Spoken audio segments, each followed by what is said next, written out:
Pour l'exercice 5, nous avons un repère orthonormé. Donc j'ai fait un repère pour gagner un peu de temps et je dois placer les points. Donc A a pour coordonnées -2, -1. Donc on place A. Ensuite, on va placer le point B qui a pour coordonnées 2, 2. Ici, on a le point B. Et après, on va placer le point C qui a pour abscisse 0 et pour ordonnée 3. Et voilà, j'ai le point C. Donc là, voir le graphique. Question suivante, c'est de déterminer les coordonnées de AC, AB et CB, des vecteurs, ainsi que leurs normes. Donc là, pour le 2, il me faut les coordonnées de AB, AC, je vais peut-être mettre dans l'ordre, AC, AB et CB. Et ici, je vais calculer leurs normes, c'est-à-dire la longueur AC, la longueur AB et la longueur CB. Je rappelle que la norme, c'est la longueur du segment, puisque là, c'est pas juste le vecteur U, donc là, c'est segment. Alors, qu'est-ce que je vais faire? Donc, je vais calculer les coordonnées, ou sinon, je peux lire les coordonnées. Comment je fais pour aller de A vers C? Donc, je fais deux pas vers la droite et je monte de 4. Donc, c'est 2, 4. D'abord l'abscisse, ensuite l'ordonnée. AB. Donc, je fais 4 et je monte de 3. 4, 3. CB. Donc, on voit bien qu'on se déplace vers la droite. Positif, 2. Mais par contre, je descends. Donc, ça va être négatif. Et je descends de 1. Donc, c'est -1. Et voilà. Une fois qu'on a ça, ce que je vais faire, d'ailleurs, je vais peut-être déplacer un tout petit peu pour avoir la place pour calculer. Ici. Je rappelle comment on fait pour calculer les normes. C'est quelque chose qu'on voit en classe de seconde. Mais je rappelle peut-être que là, je vais avoir un peu... Bon, quoique, hop, je vais peut-être revenir à tout à l'heure. Voilà, ici. Quitte à me décaler un tout petit peu, parce que je vais devoir faire des choses autour de ça. Donc, une fois qu'on a ça, je vais faire 2 au carré, ça fait 4. 4 au carré, 16. 4 plus 16, ça fait 20. Et je prends la racine carrée de cette chose. Donc, finalement, je prends les coordonnées du vecteur, je mets chaque coordonnée au carré, j'additionne et je prends la racine carrée de tout. Donc 2 au carré plus 4 au carré sous la racine. Donc là, je le fais ici pour dire d'où sort le résultat, mais je ne le ferai pas pour le reste. Donc ça nous fait 20, racine carrée de 20. AB. Donc 16, 9, j'additionne, ça fait 25. Donc ça fait racine carrée de 25. Et ça, ce n'est rien d'autre que 5. CB. Donc on va avoir 2 au carré, 4. 1 au carré, 1. J'additionne, ça fait 5. Racine carrée de 5, je ne peux pas simplifier. Là d'ailleurs, la calculatrice peut vous donner la simplification. Ça fait, il me semble, donc là c'est 4 fois 5. Donc la racine carrée de 4 c'est 2. Donc 2 racines carrées de 5. Mais bon, passons maintenant au petit 3. Il faut montrer que C est un point du cercle diamètre AB. Pour ça, il faut que le produit scalaire de CA par CB soit égal à 0. Donc il va falloir que je calcule. Donc je rappelle que si j'ai AC, je peux avoir CA assez facilement. CA c'est l'opposé, donc c'est -2, -4. Je vais faire le produit scalaire de CA par CB. -2 fois 2, ça fait -4. Et -4 fois -1, donc ça nous fait 4. Moins par moins, ça va faire plus, donc ça fait 0. Donc le produit scalaire est nul. Donc ça, je peux effacer un tout petit peu. Le produit scalaire est nul. Donc là, C appartient au cercle de diamètre le segment AB, car CA scalaire CB égale 0. C'est la caractérisation du cercle.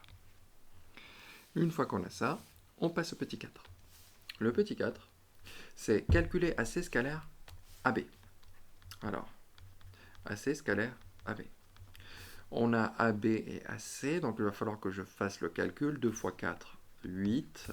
3 fois, 4 fois 3, 12. J'additionne les deux, ça fait 20. C'est bon, j'ai calculé le produit scalaire. Donc là, AC, AB, vous voyez bien que l'angle a pour sommet A, c'est bien l'origine commune, donc je vais faire le produit scalaire divisé par le produit des normes, et c'est pour ça que j'ai besoin des normes, donc je vais faire, si je veux la mesure de l'angle A, puisque c'est l'origine commune, comme vous pouvez le voir, donc CAB, ou BAC, c'est le même angle, donc ça, c'est égal à arc cosinus.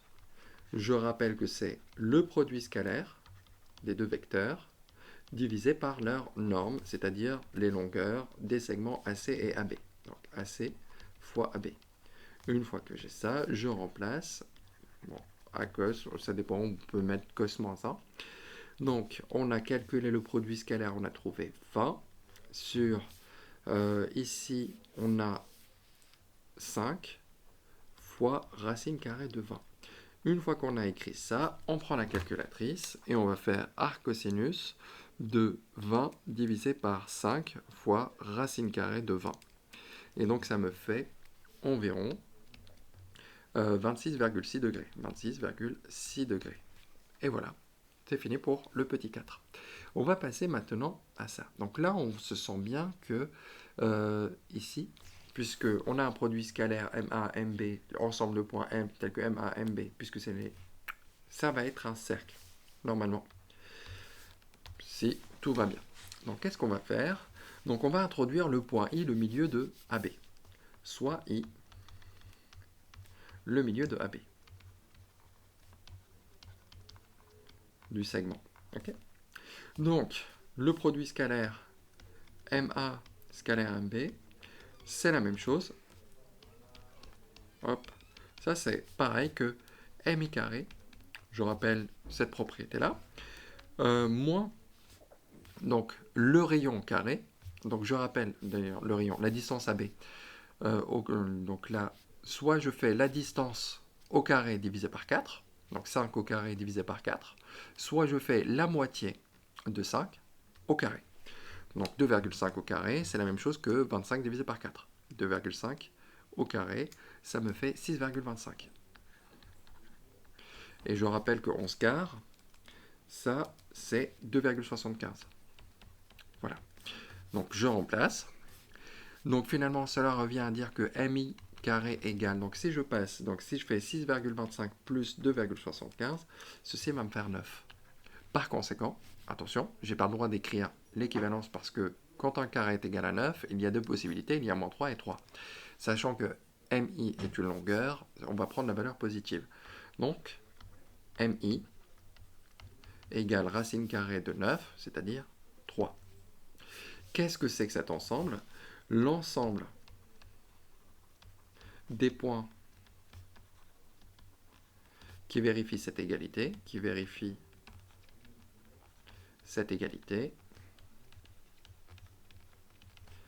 est le cercle.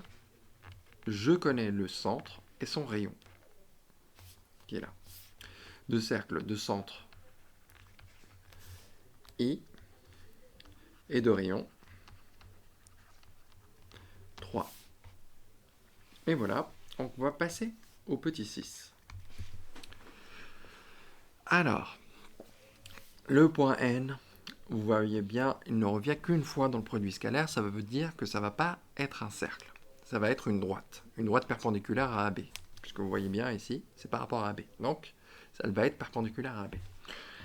Donc, ce qu'on va faire, donc on va dire que N vérifie cette égalité. Soit N, un point qui vérifie l'égalité. D'ailleurs, puisque j'y suis, là je me suis rendu compte que je ne l'ai pas représenté. Donc on va représenter le segment AB. Hop. Où est-ce qu'il se trouve le milieu? Il est là, ça c'est le point I. Donc je connais son centre, donc qui est I. On a dit le rayon c'est 3, donc il va falloir que je prenne 3. Donc je vais prendre le compas.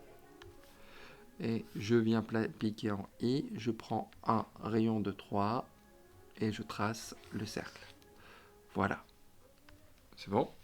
Donc c'est le cercle de centre I de rayon 3. Et on voit bien que 3 c'est 3 carreaux puisque l'unité ici c'est 1. Un carreau.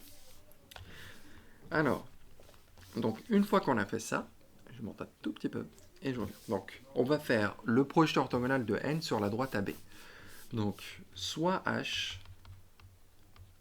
le projeté orthogonal de H sur la droite AB. Par conséquent, AH est le projeté orthogonal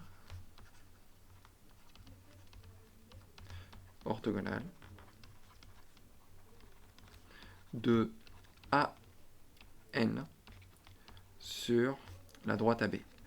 Donc quand on va faire le produit scalaire AN par AB, ça va être la même chose que AH par AB. À la différence que AH et AB vont être collinaires. Et donc ça, puisqu'elles sont collinaires, donc là je peux le rajouter ici, AH et AB collinaires. Ça, ce produit scalaire est égal à 25,5. 25 divisé par 2, ça nous fait 12,5. 12,5, c'est positif. D'accord? Donc, puisque c'est positif, je peux dire que AH et AB sont de même sens. Puisque j'ai dit que c'est de même sens, ça veut dire que je sais de quel côté il va être par rapport à A et B. Maintenant, il me faut sa longueur, la distance entre A et H. Donc pour ça, je sais que AH scalaire AB, puisque c'est positif, ça va être la norme de AH, c'est-à-dire la longueur AH, multipliée par la longueur AB, c'est égal à 12,5. Sauf que la longueur AB, je la connais. La longueur AB est égale à 5. Donc 5 AH égale 12,5. Par conséquent, AH est égal à 12,5 divisé par 5, ce qui me fait 2,5.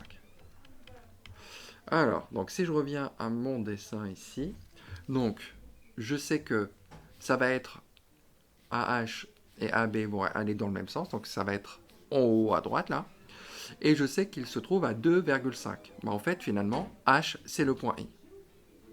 Donc H n'est d'autre que le point I. Puisque je rappelle que I, il coupe 5 en 2, c'est-à-dire que là j'ai 2,5. Donc H n'est autre que I.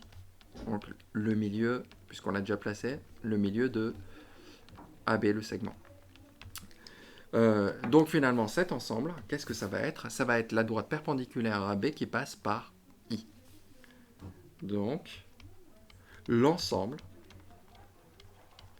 est la droite perpendiculaire, puisqu'on a fait une projection orthogonale, perpendiculaire à la droite AB passant par I. Et voilà pour cet exercice. Ah, quoique, je vais le représenter. Donc ici, une fois qu'on a fait ça, donc là je triche normalement, vous avez un moyen de faire ça, c'est l'équerre.